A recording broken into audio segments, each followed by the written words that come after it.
Tout d'abord, l'épigénétique, en grec, veut dire au-dessus, ce qui signifie au-dessus de la génétique. Ce sont deux choses différentes qu'il faut savoir différencier et que l'on va définir par la suite. Nous allons commencer par définir la génétique, qui est directement reliée à l'expression des gènes. En fait, nos gènes sont situés sur l'ADN, où il y a d'abord une transcription pour obtenir un ARN, puis une traduction pour l'expression de protéines. L'ADN se condense sous forme de chromatine. Il s'agit de succession de nucléosomes et d'histones. Cela, c'est ce qu'on étudie en génétique. Alors que l'épigénétique contrôle l'expression des gènes. L'épigénétique n'agit pas directement sur l'ADN mais contrôle plutôt la transcription, donc les protéines et donc pas de mutation.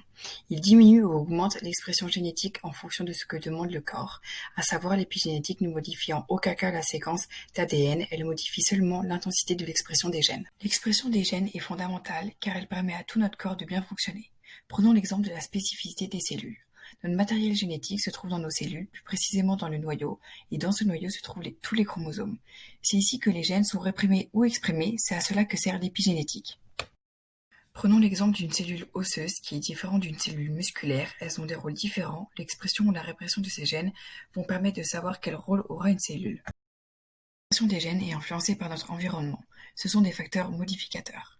Par exemple, l'état émotionnel d'une femme enceinte influe l'expression génétique de son bébé. On peut aussi prendre l'exemple de la différence entre les vrais jumeaux.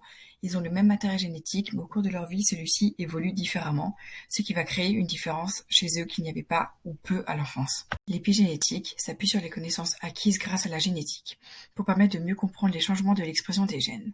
L'épigénétique peut par exemple modifier les interactions dans les nucléosomes pour permettre de faire exprimer ou non un gène sans modifier la structure de l'ADN.